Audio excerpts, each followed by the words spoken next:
한 주간도 수고 많으셨습니다. 오늘도 하나님께서 우리에게 주시는 말씀 우리 함께 보도록 하겠습니다. 마태복음 13장 47절에서 52절 말씀입니다. 신약성경 마태복음 13장 47절부터 52절까지 말씀.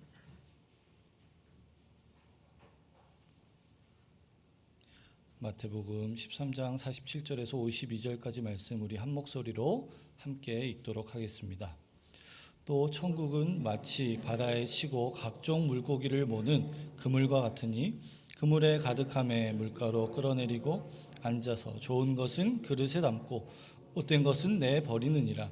세상 끝에도 이러하리라. 천사들이 와서 의인 중에서 악인을 갈라내어 풀무불에 던져 넣으리니 거기서 울며 이를 갈리라. 이 모든 것을 깨달았느냐 하시니 대답하되 그러하오이다. 예수께서 이르시되 그러므로 천국의 제자된 서기관마다 마치 새 것과 옛 것을 그 곳간에서 내오는 집주인과 같으니라. 아멘. 함께 읽으신 말씀 가지고 담임 목사님 나오셔서 그물을 치자 곳간에서 갖다 주자라는 제목으로 말씀 전해 주시겠습니다. 할렐루야.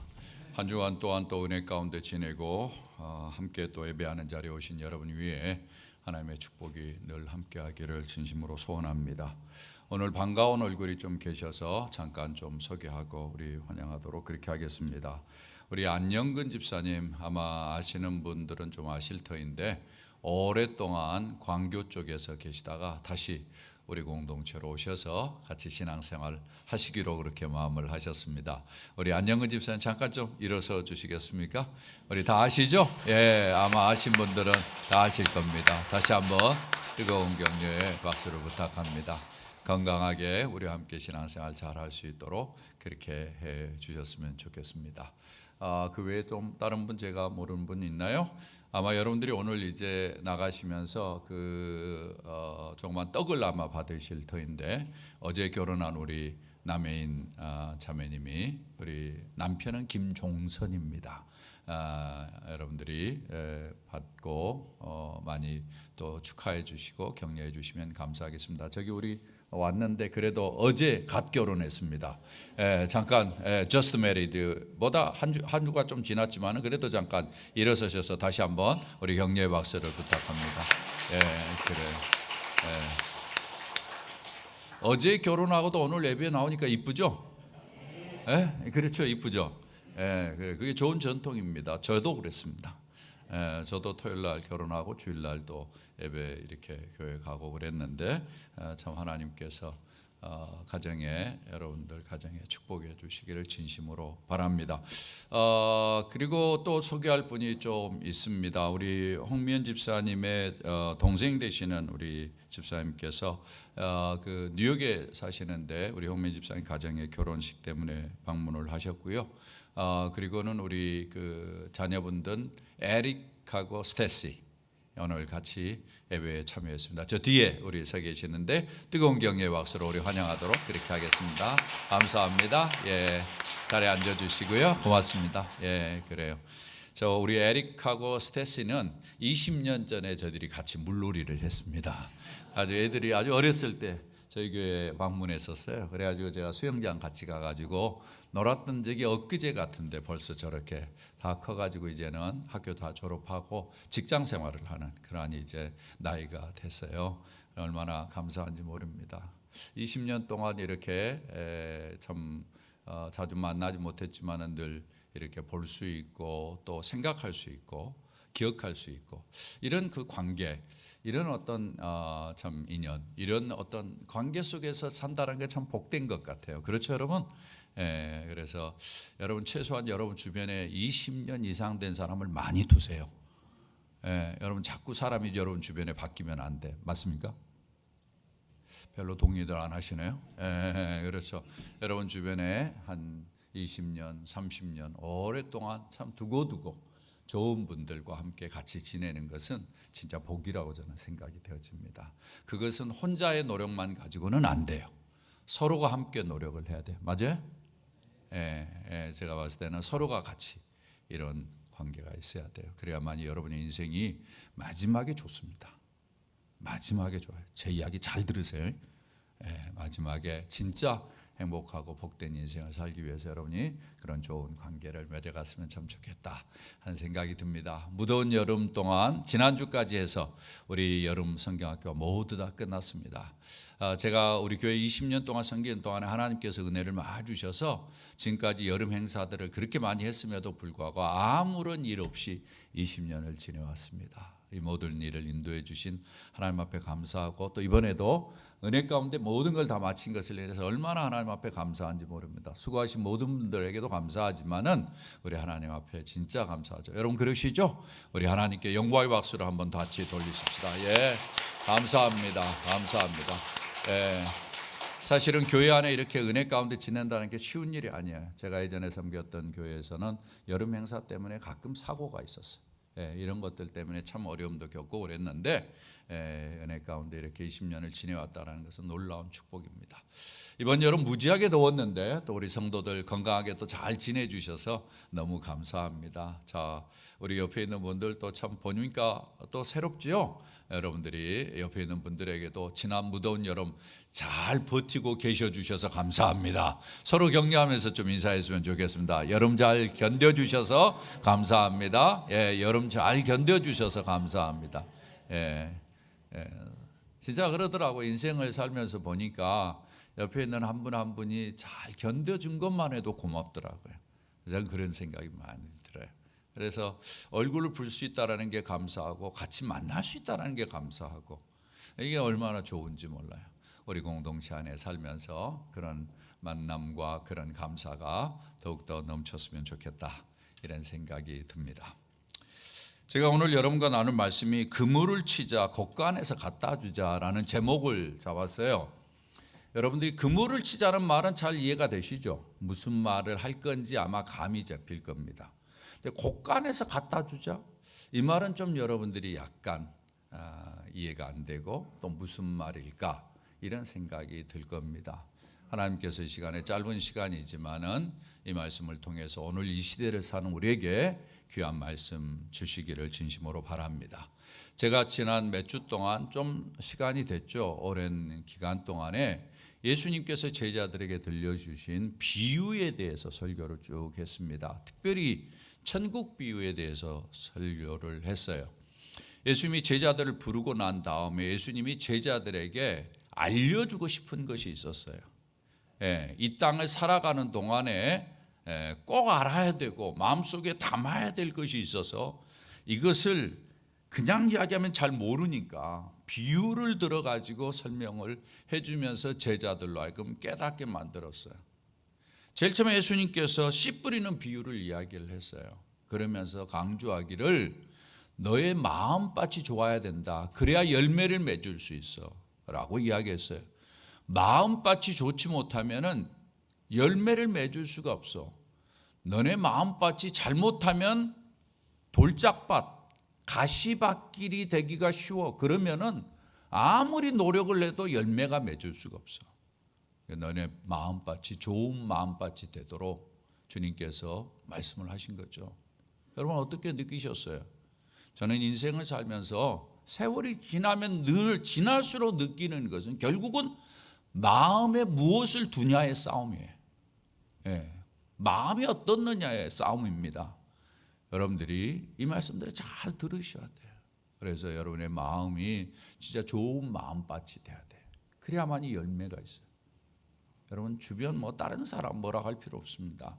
여러분의 마음밭을 잘 가꾸셔야 돼요. 그리고 예수님께서 알곡과 가라지 비유를 우리에게 주면서 이 땅에서는 너네들을 괴롭게 하는 사탄이 있어. 걔가 몰래 와가지고 잘못된 가라지를 심고 가면서 세상을 복잡하게 만들어. 그걸 꼭 인식하면서 살아라. 사탄이 우리를 괴롭게 만들고 사탄이 우리를 힘들게 만드는 거 잊지 말라는 이야기예요. 여러분 그런 인식을 해야 돼요. 그리고 주님께서 겨자씨 비유를 통해서는 아무리 이런 땅이 이렇다 할지라도 그리고 그 가운데서 크리스찬으로 살아가는 것이 아무리 적다 할지라도 크리스찬은 환상을 가지고 살아야 돼. 겨자씨가 적지만 큰 나무를 이루듯이 크리스천은 환상을 비록 작지만은 적지 않은 비전을 가지고 인생을 살아야 돼. 꼭 잊지 마라. 주님께서 부탁하는 거죠. 누룩 비유를 통해서는 누룩이 적지만은 전체에 영향을 끼치고 전체에 화학적인 변화를 일으키는 것처럼 너희들이 적지만은 너희들을 통해서 영향을 끼치고 변화가 일어날 거야. 그 환상과 그 믿음을 가지고 인생을 살아. 천국의 보화는, 내가 너네들에게 가르쳐주는 예수 그리스도의 천국의 보화는 어떤 것과도 비교할 수 없고 어떤 대가를 지불해서라도 너희들이 소유할 만한 너무 소중한 거니까 잊어버리지 말고 꼭 그렇게 살아라. 이게 주님께서 이야기하는 내용들이었어요. 여러분 기억이 좀 나세요? 이때는 끄떡끄떡 하셔야 돼요. 뭐만 있으면 저보고 어떡하라는 이야기요. 예. 이때는 끄떡끄떡 하셔야 돼요. 여러분 이걸 기억하셔야 돼요. 여러분 진짜 예수 믿으면서 정신 바짝 차리고 믿으셔야 돼요. 여러분이 일주일에 한 번씩 오셔서 아니면 주중에도 오셔서 하나님 말씀을 듣는데 하나님께서 이 말씀을 주시는 이유는 우리의 마음을 터치하기 위한 거예요. 마음이 변해야 우리의 생각이 바뀌고 생각이 바뀌어야 우리의 삶이 바뀌어요. 예수 그렇게 믿음에도 불구하고 그런 변화가 없으면은 여러분 아무런 의미가 없어요. 예수 믿고 구원받는 것은 하나님이 하세요. 하나님이 우리에게 구원을 주세요. 그러나 예수 믿는 사람으로서 은혜를 누리고 예수 믿는 사람으로서 복을 경험하면서 사는 것은 우리의 노력이 필요해요. 우리 노력해야 돼요. 그냥 가만히 있는데 저절로 잘 될 거라 천만의 말씀이에요. 예. 옛날에 어른들 그런 이야기들 많이 했어요. 하나님이 모든 걸 주관하시니까 가만히 있어도 잘 될 거래요. 천만의 말씀이에요. 그렇지 않아요. 예. 노력해야 돼요. 예. 열심히 최선을 다해야 돼요. 성경 어디에 보십시오. 그냥 예수 믿고 가만히 있어라. 그러면은 하나님께서 이것저것 다 공급해 줄 거다. 그렇지 않아요. 그건 성경을 모르는 사람 이야기예요.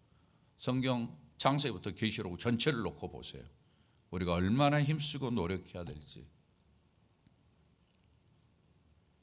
그런 면에서 여러분들이 하나님의 말씀을 잘 듣고 그것이 내 마음판에 남고 그것이 나를 바꾸도록 노력하는 그러한 노력들이 참 있었으면 참 좋겠다 싶습니다. 예수님께서 이 비유로 이렇게 이야기한 것은 궁극적으로 우리가 인생을 살면서 놓치지 말아야 될 것을 지금 이야기하는 거거든요. 이걸 놓치면 안 돼. 이걸 자꾸 되뇌어야 돼. 자, 이런 연장 속에서 오늘 이제 예수님께서 마지막 비유를 이야기해 주고 있습니다. 두 가지 비유가 소개되고 있어요. 하나는 바다에 그물을 치고 물고기를 모으는 것과 같은 그러한 비유, 그러한 어떤 모습. 그 다음에 두 번째로는 곳간에다가 새 것과 옛 것을 다 집어넣어 놓고 그것을 내어오는 집주인의 모습. 이 두 가지 비유를 가지고 천국을 소개하고 계세요. 천국이라는 것은 예수 믿고 살아가는 것을 소개하는 거나 마찬가지예요. 예수 믿고 살아가는 것이 천국인데 그것이 어떤 것이냐를 이 두 가지 비유로 설명을 하죠. 그 내용은 이렇습니다. 여러분이 성경에 보시면은 47절에 이렇게 이야기합니다. 또 천국은 마치 뭐라고 이야기합니까? 다 같이요. 바다에 치고 각종 물고기를 모으는 그물과 같으니. 이것은 당시에 갈릴리 호수에서 고기를 잡는 것을 배경으로 하고 있습니다. 여러분 호수에서 고기를 잡는 사람들의 모습을 좀 보셨는지요? 저는 지금도 기억이 납니다. 호수 주변에 머무를 때 새벽에 나가보면은 새벽에 고기를 잡는 분들이 있어요. 특징이 뭔가 하면 배 위에다가 그물을 이제 가지고 그물을 쭉 뿌려요.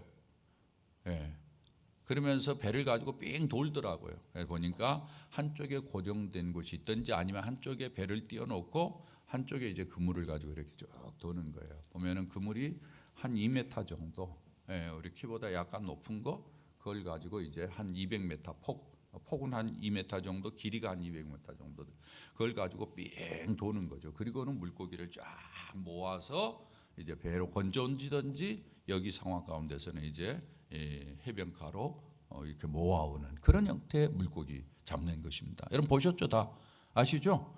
그것을 여러분이 생각하시면 돼요. 그런 유형으로 이제 이렇게 물고기를 잡는 것입니다. 그런데 이 물고기를 가득 찬 이제 그물을 딱 끌어올리면은 그 안에 이제 여러 물고기들이 있는데 그 중에서 이제 상태가 좋은 것이 있고 안 좋은 것도 있고 그 다음에 먹어야 될 물고기도 있고 먹지 말아야 될 물고기도 있어요. 이거 뭔가 하면은 여러분이 잘 아는 유대인들은 먹지 말아야 될 것이 많이 있어서 옛날에 비닐이 없는 거라든지 그 다음에 지느러미가 없는 거라든지 그 다음에 이 갑각류 이런 것들은 먹지 말라고 그랬거든요, 성경에. 그래서 이제 그런 것들을 다 골라내고 실제로 이제 또 어떤 것은 너무 적어서 먹을 수가 없고 너무 적은 것들은 돌려주고 그래서 이제 나머지는 돌려주고 그리고는 이제 씨알이 굵은 것만 이렇게 모으는 거죠. 그런 배경 속에서 지금 이야기를 하고 있는 거예요.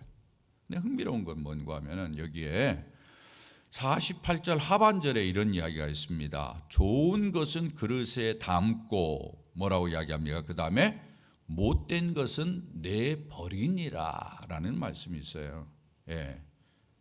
그러니까 못된 것을 내버리는 그러한 부분에 대해서 이야기를 하고 있어요. 그러면서 49절에 이걸 뭐라고 이야기를 하는 거니? 뭐라고 이야기합니까? 다 같이요? 세상 끝에도 이러하리라. 이거 무엇을 이야기해요? 말세를 이야기해요. 마지막 때를 이야기를 하는 거예요. 마지막 때가 되면은 바로 좋은 것과 나쁜 것을 구분하는 일들이 있을 것이다 라고 설명을 하는 거예요. 그 말은 이 그물을 치는 이 비유는 마지막 때를 생각하면서 너희들이 그물을 치는 것과 같은 인생을 살 것을 이야기를 해주고 있는 것이죠. 그 의미가 무엇인지는 조금 이따 보겠습니다만은 일단 내용이 그렇습니다. 그 다음에 또 하나의 다른 비유는 뭔가 하면은 곳간에서 물건을 꺼내오는 주인의 비유예요. 여러분이 52절에 보면 그 내용이 있습니다. 예수께서 이르시되 그러므로 천국의 제자된 서기관마다 다 같이요 마치 새 것과 옛 것을 그 곳간에서 내오는 집주인과 같으니라 라고 이야기를 하고 있습니다. 여러분 이것은 뭔가 하면은 옛날 시대에 집주인들이 무슨 합니까? 사는 곳이 따로 있고 곳간이 따로 있는 것이죠. 그 곳간에다가 다 필요한 것을 집어넣는 거예요. 그리고는 거기에서 이제 때를 따라서 때 필요한 것에 따라서 음식이든지 옷이든지 기타 물건들을 가져오는 그런 어떤 문화적인 배경 속에서 그려진 그러한 모습이에요.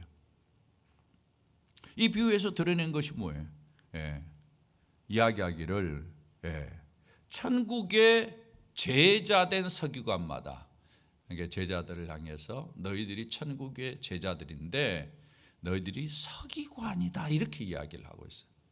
그러면서 물건을 가지고 나오는 것과 똑같다 라는 이야기. 이게 무슨 말인가? 참 이해하기 어렵죠. 근데 우리가 잘 이 본문을 생각해야 되는데 여기에 서기관이라는 말을 잘 이해하셔야 돼요. 서기관은 성경을 기록하는 사람들입니다. 당시에 성경을 기록하는 사람으로서 이 사람들의 특징은 뭔가 하면 성경이 아주 능통한 사람들이에요. 제자들을 너희들은 성경에 능통하는 서기관과 같다라고 이야기를 하면서 너희들은 마치 새 것과 옛 것을 끄집어내오는 집주인과 같은 역할을 해야 된다라는 이야기를 하고 있어요. 이게 잘 이해가 안 될 거예요. 그러나 이렇게 이해를 하시면 돼. 그 앞에 이것을 이해할 수 있는 좋은 문구가 하나 있습니다. 51절을 봅니다. 51절에 뭐라고 이야기합니까? 다 같이요. 이 모든 것을 깨달았느냐. 여러분 성경을 잘 이해하셔야 돼요. 지금 예수님께서 제자들에게 비유를 이야기하면서 너희가 이 모든 것을 깨달았느냐 묻는 거예요. 그러니까 제자들이 뭐라고 이야기합니까? 그렇습니다. 깨달았습니다. 이야기를 하는 거예요.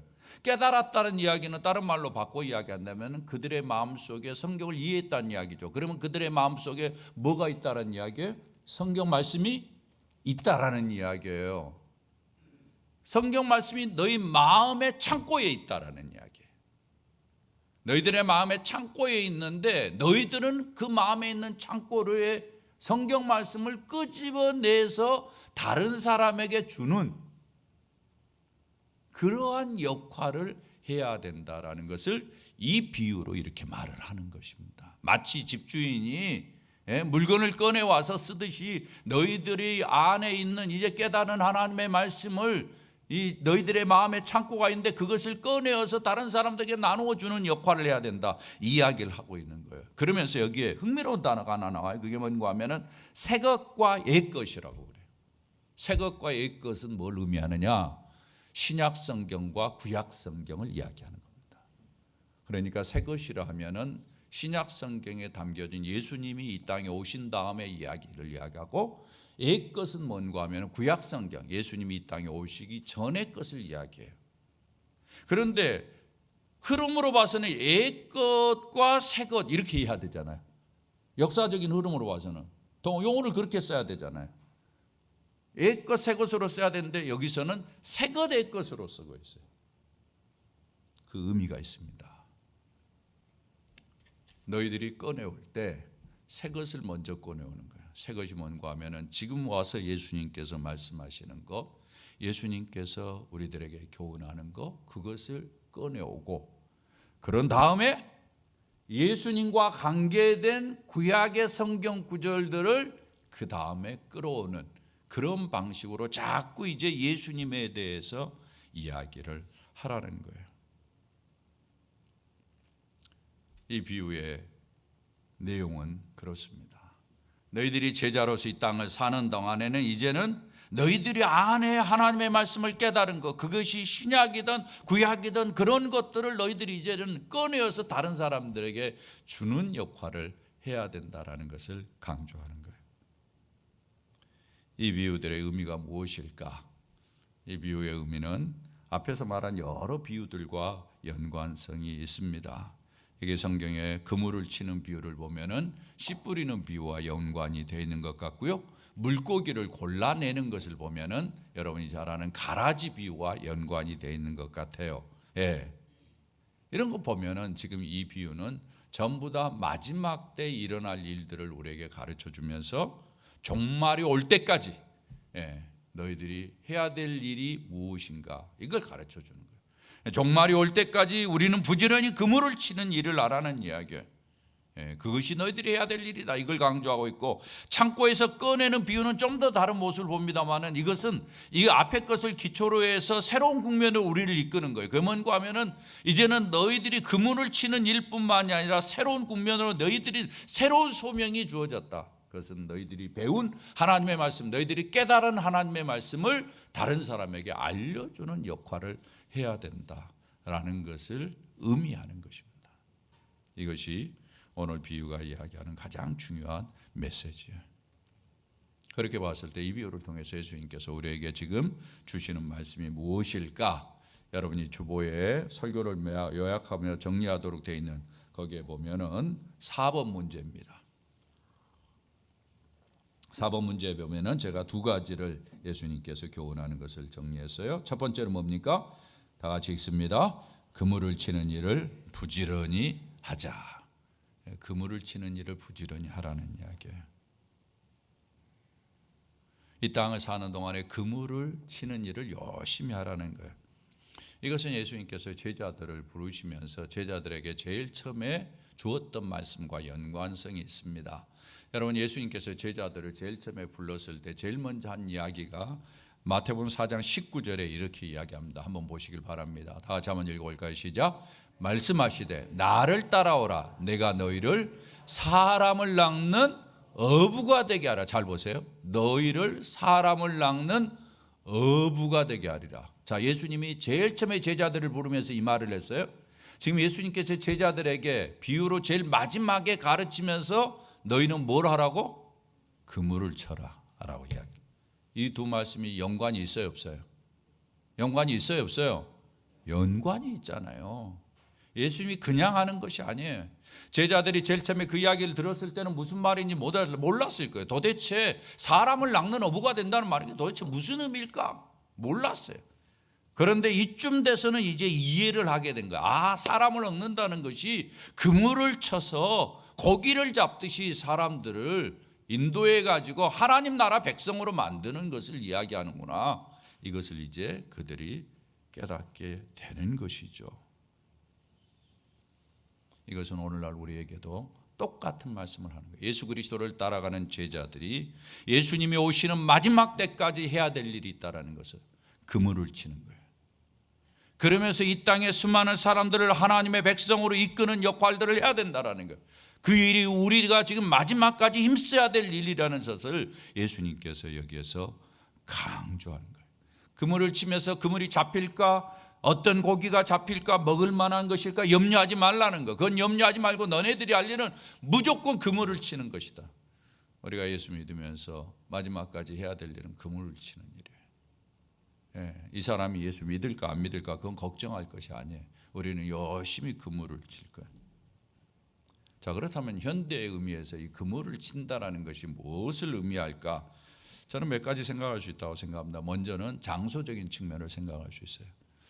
여러분 낚시를 해본 사람은 다 알겠지만은 그물을 잘 치고 낚시를 잘하기 위해서는 어디를 찾아가야 되죠? 아무것도 안 한 것처럼 저한테 아주 전혀 모르는 것처럼 이야기해요. 포인트라는 것이 있죠. 잘 모르나요? 맞죠? 포인트라고 그러죠. 예, 포인트라고 그러죠. 예. 그러니까 고기들이 있는 곳이 있어요. 고기들이 있는 곳. 거기를 찾아가야 돼요. 예. 우리가 여기에서 이야기하는 것처럼 그물을 치기 위해서는 사람들이 있는 곳을 찾아가야 돼요. 사람들이 있는. 그래서 교회는 사람들이 있는 곳에 있어요. 여러분 교회가 이제 신도시가 개발되면서 자꾸 신도시로 옮기게 되잖아요. 도심 서울 시내 한가운데보다는 밖으로 나오잖아. 왜 그런지 아세요? 사람이 있는 데로 가는 거예요. 그게 교회예요. 교회는 산으로 가지 않습니다. 절은 산에, 요즘 절이 산에서 교회로 밖으로 나오더라고. 예, 절에서 다 도시로 나왔잖아요. 그게 뭔가 하면 교회 본받아서 하는 거예요. 예, 절에 있는 사람들이 다 알았어요. 교회처럼 해야만이 절이 된다는 걸 알았어요. 그래가지고 그렇게 하는 거예요. 그걸 제가 잘 알아요. 왜냐하면 서초동에 제가 있을 때 바로 옆에 유명한 절이 능인선원이라는 게 있었어요. 그 사람이 꼭 우리가 하는 대로 했어요. 그 안에서 우리가 하는 대로 제자 훈련도 했어요. 예, 우리가 꼭 그러니까 교회가 잘하는 거 보면서 부흥하는 교회를 쫓아서 그대로 했어요. 예. 이게 교회가 그물을 칠 때 사람이 있는 곳을 가라는 이야기예요. 사람이 있는 곳. 그래 여러분들이 사람이 있는 곳에 크리스천이 있어야 돼요.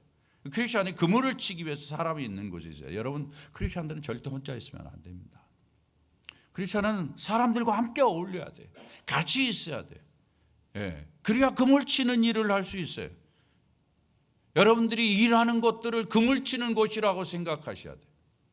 여러분의 직장에 많은 사람들이 있을 때 하나님께서 나로 하여금 이곳에 그물을 치도록 보내셨다고 생각해야 돼요.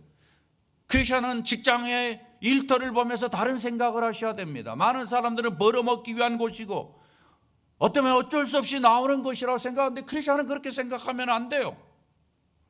이곳은 하나님께서 나에게 그물을 치기 위해서 보내신 곳이다. 이런 생각을 해야 돼요. 오늘 많은 크리스천들이 어쩌면 직장생활 하면서도 지겨워가지고 힘들어가지고 그렇게 하는데 제가 봤을 땐 그건 크리스천들의 건강한 삶 모습이 아닙니다. 잘못 생각한 거예요. 예. 그물을 치기 위해서 하나님이 허락하신 거예요. 지겹게 생각하지 마세요. 그 생각을 바꾸셔야 돼요.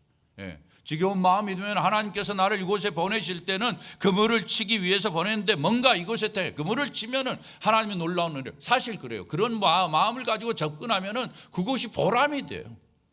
그물을 쳐가지고 한 사람이라도 예수 믿고 주님 앞으로 돌아오는 일들이 생기면요 엄청난 보람이 되죠. 여러분 그런 인식을 가지고 접해야 돼요. 여러분이 있는 곳에 그물을 치셔야 돼요. 제가 알고 있는 장로님, 저랑 이번에 이제 총회에서 일하는 장로님이 3분이 계세요. 그분들이 다 이제 비즈니스를 하시는데 한 분이 이제 이 상계동에서 중계동이죠. 중계동에서 가게를 하세요. 근데 가게를 하는데 그곳이 자기에게는 이 그물을 치는 곳이에요. 예, 그물을 치는 거예요. 많은 손님들이 들어올 때 그들이 다 그물의 대상자들이에요. 그 손님들 가운데서 특별히 불평하는 사람들, 예, 짜증내는 사람들, 가게에 돌아가서 옷을 좀 이렇게 상한다든지 옷에 뭐가 묻는다든지 이런 일이 생겨서 불평하는 사람은 다 그물이에요. 그물을 치는 거예요. 그리고는 그들을 주님 앞으로 인도하는 거예요. 그분이 골프를 상당히 좋아하는데 골프를 치면서도 만나는 사람들마다 골프에 뭐 연관되는 사람들마다 늘 그물을 치는 마음으로 거기에 임한다는 이야기를 제가 들으면서 참 잘한다 이런 생각이 들었어요. 사랑하는 여러분, 여러분이 있는 곳에서 어떻게 그물을 칠까? 하나님이 여러분에게 그물을 치기 위해서 준 곳이라고 생각하고 그런 고민을 하셔야 돼요. 그물의 종류도 우리가 생각할 수 있어요. 그물 치는 장소도 중요하지만 그 다음에 그물의 종류가 어떤 면은 발이 아주 큰다든지 어떤 건 발이 적다든지 이 그물이 여러 종류잖아요.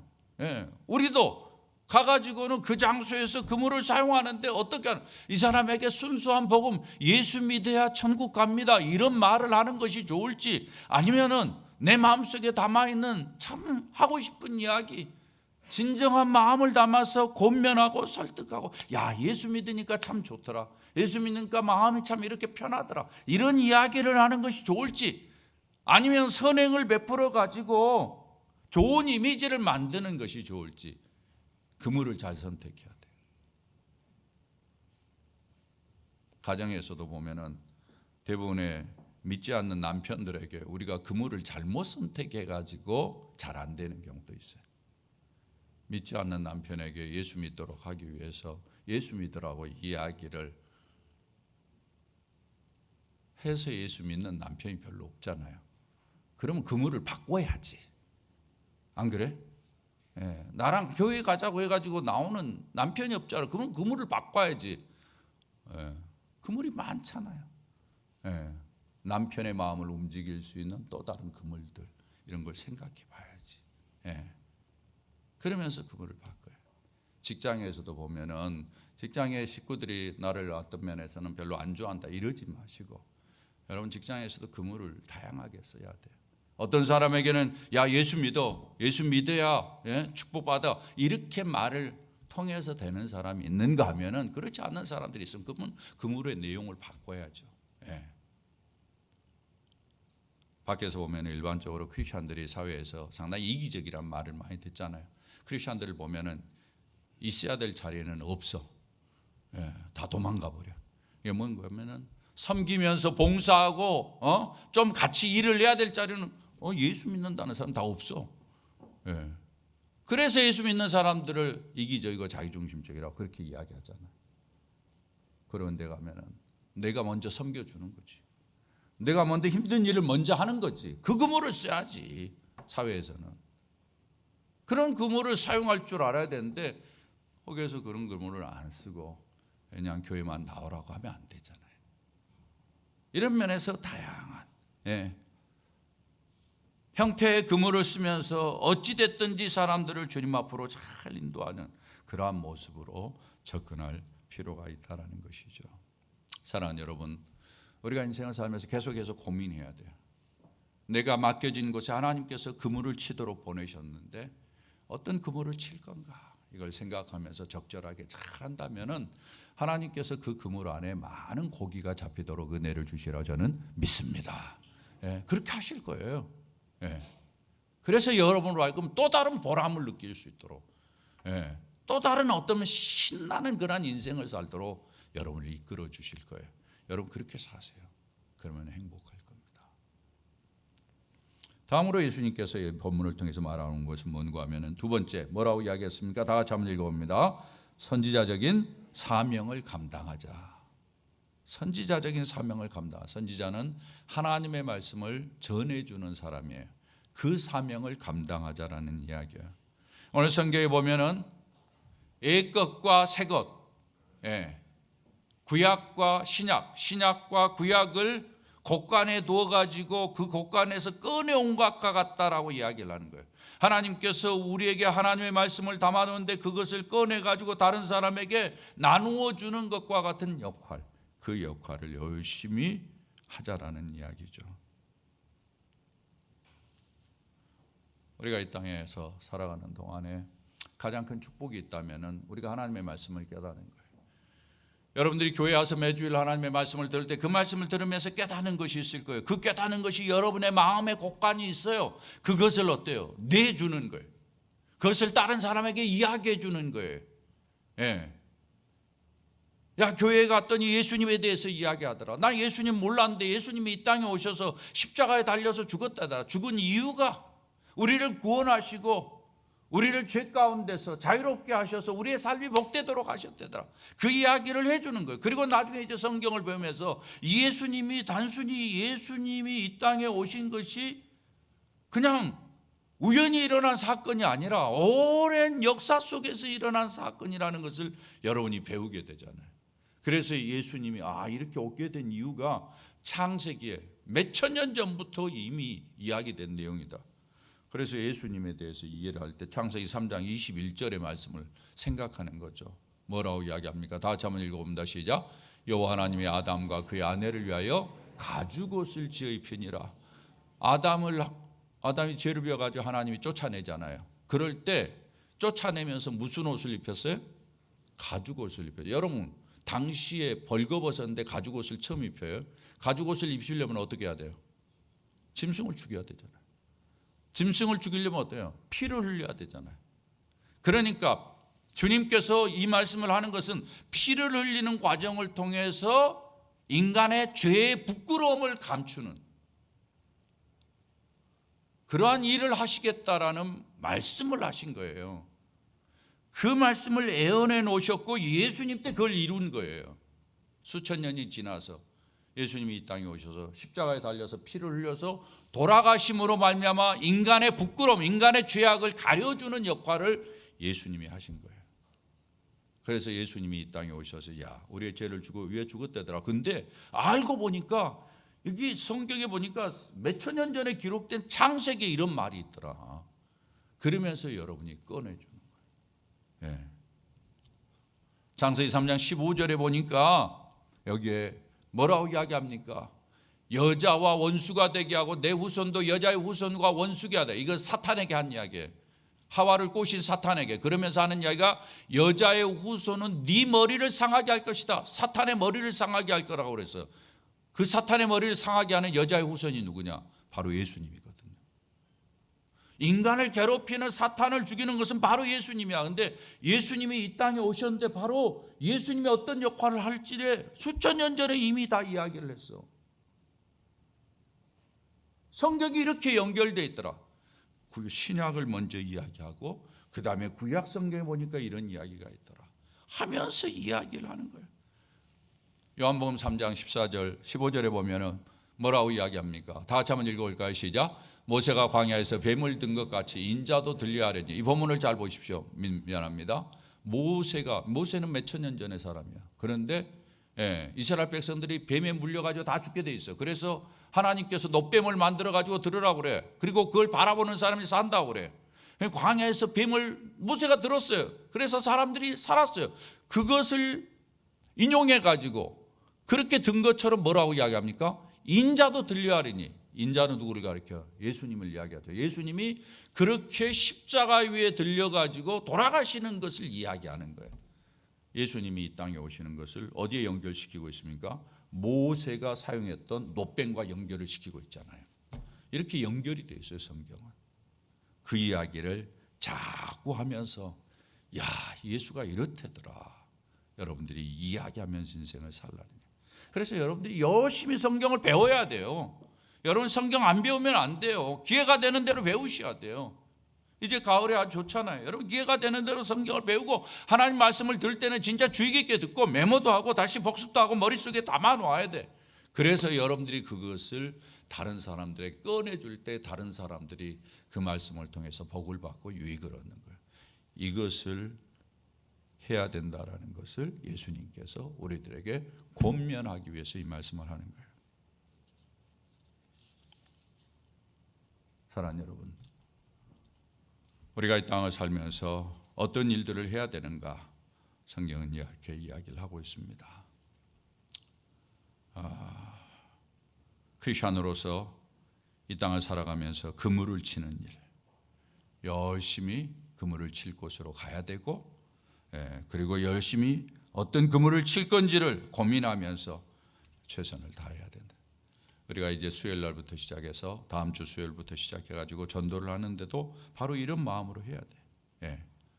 우리가 이제 하나님의 말씀을 잘 배우고 그 말씀을 내가 참으로 정통해서 다른 사람들에게 그 말씀을 나누어주는 역할이 나에게 주어진 사명이다라고 생각하고 그 일을 해야 됩니다. 왜냐하면 이 시대가 고통의 시대이기 때문에 그렇습니다. 사랑하는 여러분, 모든 사람들은 고통하고 있습니다. 힘들어하고 있습니다. 이번 주간에 우리가 디모데후서를 보면서 말세에 고통하는 때가 이르리니, 말세가 고통하는 때라는 거예요. 그 고통에 보십시오. 사람들이 자기를 사랑하며 돈을 사랑해요. 자기를 사랑하면 좋을 것 같죠. 돈을 사랑하면 자기에게 유익될 것 같죠. 근데 그것이 고통을 가져다 준다라는 거예요. 사랑하며 교만하며 비방, 자랑하며 교만하고 비방. 여러분, 자랑, 교만, 비방 서로 자기에게는 좋은 것 같죠. 그러나 그것이 인생에게 고통을 가져다 줘요. 이 세상이 다 그래요. 지금 고통의 때. 여러분 혹시 보셨는지 모르겠습니다만은 제가 이번 주에 그 SNS 뉴스를 보다가 앨런 머스크가 여러분 잘 아시죠? 테슬라 CEO, 스페이스X를 소유한 사람이잖아요. 그 사람이 트위터라는 기업을 사게 된 배경을 이야기를 하는 기록을 좀 봤어요. 전기를 쓰는 사람인데 어떻게 해서 머스크가 트위터라는 기업을 사게 됐는지 여러 가지 이유가 있는데 그 중에 하나가 뭔가 하면은 이 사람에게 아들이 있는데 하비에르라고, 이 아이가 성전환을 한 겁니다. 성전환을 한 거예요. 그리고 이 아이가 머스크하고는 절연을 한 겁니다. 이 상처가 큰 거예요. 왜 그랬을까? 여러 가지로 생각했을지도 모르겠죠. 그러나 거기에 나오는 뉘앙스에 보면은 트위터라는 이 SNS가 어떤 면에서는 사람들에게 바른 도덕, 바른 가치를 가르쳐 주지 아니하고, 거기에서 여러 가지 이야기들이 빨려오가는 그러한 거예요. 그런 가운데서 애들에게 영향을 끼친다라는 거예요. 이런 것들을 정치인들이 옳고 그름을 좀 따져서 말려줘야 되는데 그렇지 않고 그냥 표에만 관심이 안 뜨니까 그걸 방치한다라는 거예요. 그래서 자기가 트위터를 사버려가지고 그냥 그런 것들을 다 없애버린, 이러한 이제 약간의 의식을 좀 가진 뉘앙스로 거기에 기록되어 있는 것을 제가 봤습니다. 여러분, 사람은 지금 갈등하고 있어요. 세상은 방황하고 있습니다. 다 조용하고 다 잘 사는 것 같죠. 천만의 말씀입니다. 주변이 얼마나 위험한지 모릅니다. 좀만 정신 못 차리면은 우리는 우리 아이들뿐만 아니라 나 자신들도 이런 것에 영향을 받아서 그냥 의식 없이 살아갈 거예요. 이런 가운데 진리를 알려주고 무엇이 옳은지를 알려주고 무엇이 인생을 진짜 행복하게 하는지를 가르쳐주는, 아무리 강조해도 지나치지 않으리라고 저는 생각합니다. 그 일을 우리가 해야 돼요.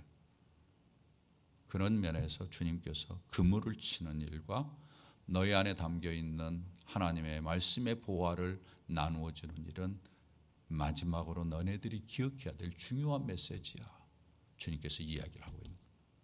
오늘 그 음성을 들으시기를 부탁을 드리고 여러분 모두 다 이 일에 충성하면서 인생을 사십시오.